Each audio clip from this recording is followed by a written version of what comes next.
Hello दोस्तों, good evening, नमस्कार। आप सभी का एक बार जो फिर से बहुत-बहुत स्वागत है आप सभी के अपने यूट्यूब चैनल परीक्षा की शिक्षा में। उम्मीद करता हूँ, आशा करता हूँ आप सभी जो स्वस्थ हैं, कुशल मंगल हैं, अपनी तैयारी जो अच्छे और बढ़िया तरीके से कर रहे हैं। तो जो भी क्लास में फर्स्ट टाइम आए हैं, पहली बार आए हैं, नए हैं, उन सभी को बता दें हमारे साथ आपकी जो बीएड पोस्ट बचा 2025 की जो आपकी तैयारी साथी रेगुलर बेसिस पर हो जो डेली करवाई, तो जिससे भी तैयारी पूरी करनी है, कंप्लीट करनी है, चैनल को सब्सक्राइब कर लो हमारे साथ जुड़ जाइए। क्लास का समय देखिए, जीके जी इसकी जो सुबह 10 बजे डेली देखने को मिलती है, रीजनिंग की जो दोपहर को 1 बजे, कला की जो शाम को 4 बजे और हिंदी की जो है शाम को 7 बजे आप सभी को हमारे यहाँ पर देखने को मिले। आप सबको इसी टाइम पर क्लास से जुड़ के अपनी तैयारी को पूरा कंप्लीट करना। नीचे डिस्क्रिप्शन आप सबको इंस्टाग्राम टेलीग्राम का लिंक मिलेगा, तो इंस्टाग्राम पे आप हमें फॉलो करेंगे और टेलीग्राम चैनल को ज्वाइन करेंगे। टेलीग्राम चैनल पर डेली बेसिस पे क्लास का अपडेट और आपको जो एग्जाम का अपडेट मिलेगा, तो आप लोग जो है टेलीग्राम चैनल को ज्वाइन कर लीजिए। ठीक है, चलिए क्लास स्टार्ट करने से पहले सभी से रिक्वेस्ट है, जिसने अभी तक क्लास को लाइक नहीं किया लाइक करेंगे, शेयर नहीं किया शेयर करें, जिसने अभी तक चैनल को सब्सक्राइब नहीं किया लोग जो है चैनल को सब्सक्राइब करेंगे। पहला क्वेश्चन आपके सामने दिया है, पित्राज्ञा शब्द का संधि विच्छेद क्या होगा? बताइए, पित्राज्ञा शब्द का संधि विच्छेद क्या होगा? तो पित्राज्ञा शब्द का संधि विच्छेद अगर देखा जाएगा, पितृधन आज्ञा हो जाएगा। ठीक है, पितृधन आज्ञा, ऑप्शन नंबर सी वाला। ठीक है, पितृधन आज्ञा, पित्राज्ञा शब्द का संधि विच्छेद हो जाएगा। और यह जो है आपका यड़ संधि का उदाहरण है, ये बात भी याद रखिएगा। ठीक है, अगले क्वेश्चन के बढ़ेंगे। 77 नंबर उत्तर बताएंगे। वह श्रेष्ठ उपासक है, इसमें विशेष से क्या बताइए? वह श्रेष्ठ उपासक है, इसमें विशेष से क्या है? तो वह श्रेष्ठ उपासक है, इसमें विशेष की बात करें तो इसमें उपासक जो आपका विशेष है। ठीक है, ऑप्शन नंबर जो सी दिया गया आपका राइट आंसर हो जाएगा। ठीक है, श्रेष्ठ विशेषण तथा उपासक आपका विशेष है। ठीक है, श्रेष्ठ क्या है? विशेषण है, और उपासक क्या है? विशेष है। जिसकी विशेषता बताई जाती है आपका विशेष कहलाता है। ठीक है, चलिए 70 अखरोट शब्द का तत्सम क्या हो जाएगा? तो देखिए, अखरोट का तत्सम आपका देखा जाएगा अखसोट हो जाएगा। ठीक है, ऑप्शन नंबर बी राइट होगा। तत्सम सभी को पता है। तो संस्कृत के ऐसे शब्द जो बिना किसी परिवर्तन के ज्यों के त्यों हिंदी शब्द में प्रयोग करते हैं जो है तत्सम से कहते हैं। और तद्भव जो है इसका उल्टा होता है।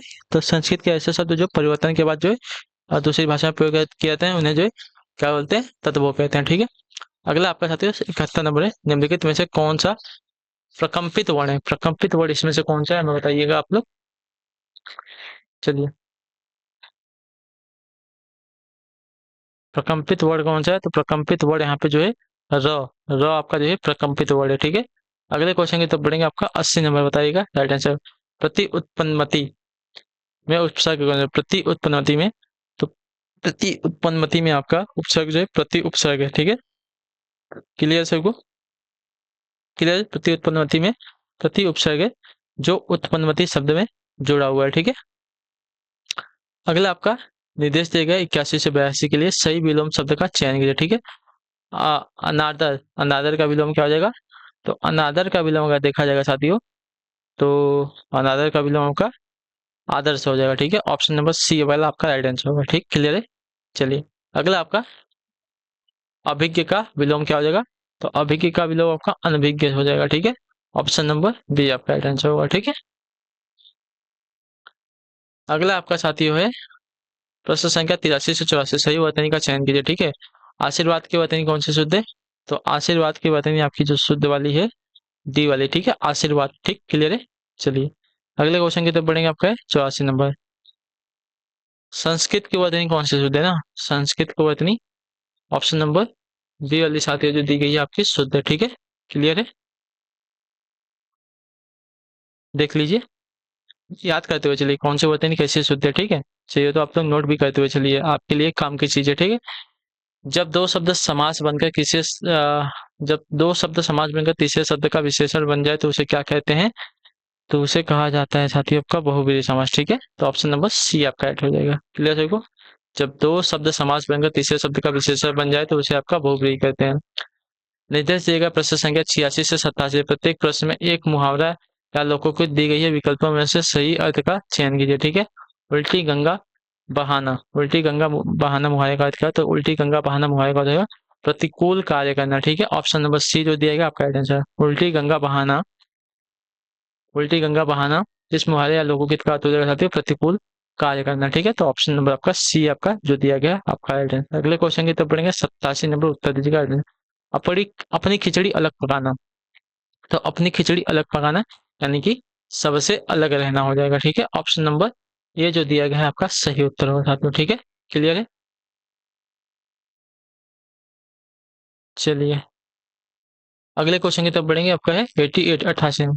काकू का क्या अर्थ होता है बताइए? काकू, कौवा, कटु, चाचा या व्यंग? तो काकू का अर्थ हो जाएगा व्यंग। ऑप्शन नंबर डी आपका राइट होगा। ठीक है, चलिए अगला आपका निर्देश देगा 80-90 के लिए, 89-90 के लिए। नीचे दिए गए शब्दों में प्रयुक्त सही शब्द का संधि।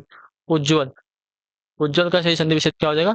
ठीक है, उत्त धन ज्वल होता है। ठीक है, उत्त धन ज्वल। तो इसमें क्या हो जाएगा साथियों? उज्ज्वल का संधि उत्त धन ज्वल। तो आपका यहाँ पे हो जाएगा साथियों व्यंजन संधि। ठीक है, व्यंजन संधि इसमें होता है, तो ऑप्शन नंबर आपका बी राइट होगा। ठीक है, उज्ज्वल का उत्त धन ज्वल। ठीक है, 90 नंबर महर्षि। तो महर्षि का महाधन ऋषि होता है ना, महाधन ऋषि। तो महाधन ऋषि में आपका स्वर संधि लगता है। ठीक है, तो ऑप्शन नंबर आपका ए राइट हो जाएगा यहाँ पे। क्लियर है? चलिए निर्देश दिया गया क्या है? प्रश्न संख्या 91 और 92 के नीचे दिए गए शब्दों में प्रयुक्त समास के नाम का चयन कीजिए। ठीक है, पंचवटी। पंचवटी अर्थात 5 वटों का समूह।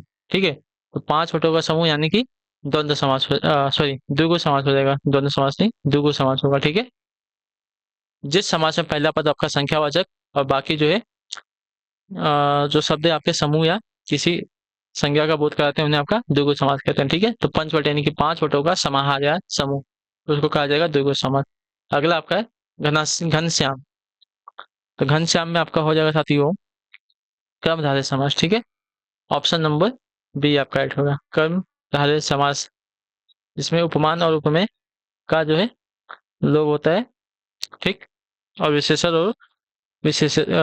और विशेष्य का इसमें काम रहता है। ठीक है, कर्मधारय समास में। अगले क्वेश्चन की तरफ बढ़ेंगे। आपका है 93, चलते रहने से अच्छा है विश्राम किया जाए, किस प्रकार का वाक्य है?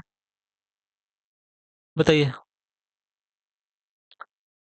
तो चलते रहने से अच्छा है कि विश्राम किया जाए, किस प्रकार का वाक्य है? तो यह वाक्य आपका हो जाएगा साथियों उपयुक्त में से कोई नहीं। ठीक है, तो ऑप्शन नंबर जो डी दिया गया आपका आंसर होगा। ठीक है, भाववाच्य भी नहीं है, कृतवाच्य में कर्मवाच्य भी नहीं है। चलते रहने से अच्छा है कि विश्राम किया जाए, आपका मिश्र वाक्य हो जाएगा एक प्रकार से। ठीक है, हानि लाभ में प्रयुक्त समास। हानि लाभ यानी कि हानि और लाभ द्वंद्व समास है, जहाँ पे दोनों पद प्रधान होते हैं और बीच में जो है आपका योजक का से साइन होता है, जिसमें और या ये सबका जो है शब्द का क्या बोलते हैं उसकी विभक्ति होती है। ठीक है, याद रखें। तो हानि और लाभ द्वंद्व समास है, दोनों पे दोनों पद प्रधान है। तद्भव शब्द का चयन कीजिए ना। तद्भव शब्द का चयन करना है यहाँ पे। तो देखिए ध्येय, भविष्य, काट।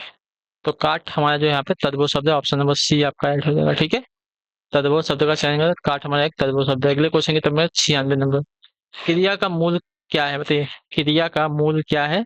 तो क्रिया का मूल आपका देखा जाएगा, तो क्रिया का मूल आपका धातु होता है। ठीक है, ऑप्शन नंबर आपका डी राइट हो जाएगा। क्लियर सभी को?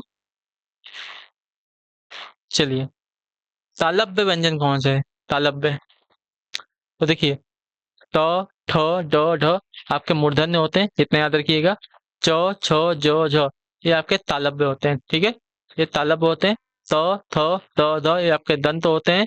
प, फ, ब, भ आपके क्या होते हैं? ओष्ठ होते हैं। और क, ख, ग, घ ये आपके कंठ होते हैं। ठीक है, चलिए अगला है आपका 98 नंबर। क्या दिए गए ध्यान से देखिएगा। किस शब्द में ए स्वर नहीं है? किस शब्द में आपका ए स्वर नहीं है? तो ए स्वर जो दिया गया है यहाँ पे वैदिक, वैदिक, ऐक्य, पैतृक, स्नेह, इसमें आपका ए स्वर है, इसमें ए स्वर नहीं है। ठीक है, स्नेह में आपका ए स्वर है, ए स्वर नहीं है। वैदिक में ए है, ऐक्य में ए है, पैतृक में ए है। 99 नंबर। हिंदी भाषा में वे ध्वनियां कौन सी हैं जो स्वतंत्र रूप से बोली या लिखी जाती हैं? तो आपका स्वर है। ठीक है, हिंदी भाषा में वे ध्वनि आपकी स्वर है जो स्वतंत्र रूप से बोली या लिखी जाती है। ठीक है, 100 नंबर।